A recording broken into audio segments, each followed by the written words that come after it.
Hello everyone, my name is Rayan Faiz. Today, I will be speaking about the history of racism against African Americans from the 1500s to the 1800s. This period encompasses the origins of the transatlantic slave trade, the brutality of slavery in America, and the struggles faced by African Americans in the quest for freedom and equality. First, we will be talking about the transatlantic slave trade. The roots of racism against African Americans can be traced back to the late 15th century, with the onset of transatlantic slave trade. European colonizers, driven by economic interests, began forcibly transporting Africans to the Americas. This trade, which lasted until the 19th century, saw the enslavement of an estimated 12 million Africans.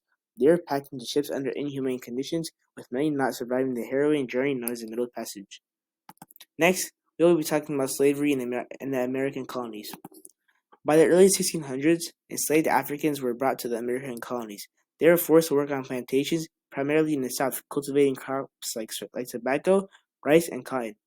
This labor was essential to the colonial economy, but it came at an enormous human cost.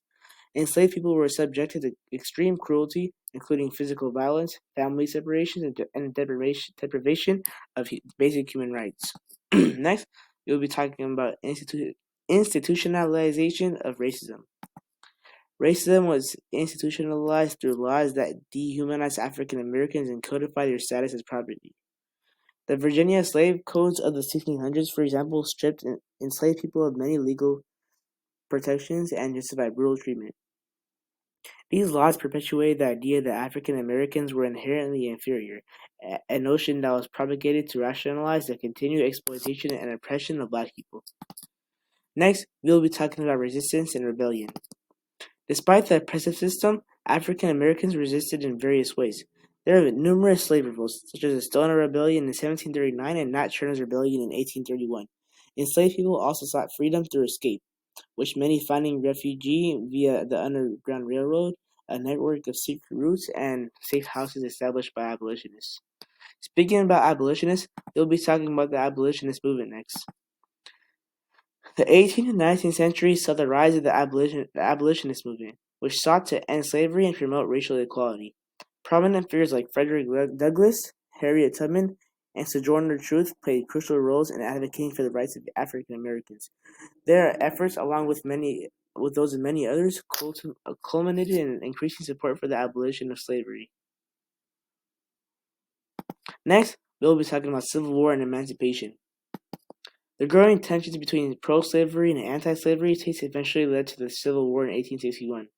President Abraham Lincoln issued the Emancipation Proclamation in 1863, declaring the freedom of all enslaved people in Confederate states.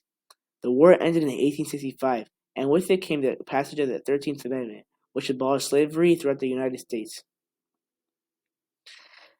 Next, we'll be talking about post-emancipation challenges. Although slavery was abolished, African Americans continued to face significant racism and discrimination.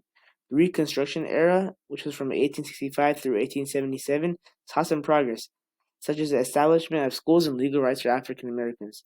However, the end of Reconstruction led to the rise of Jim Crow laws, which enforced racial segregation and disenfranchisement, perpetuating inequality and oppression well into the 20th century.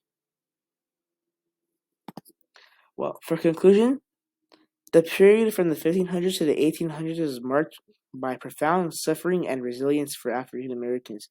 The legacy of this era laid the groundwork for ongoing struggles against racism and for civil rights. By understanding this history, we can better appreciate the strength and perseverance of those who fought for freedom and worked towards a more just and equitable society. Thank you so much for listening.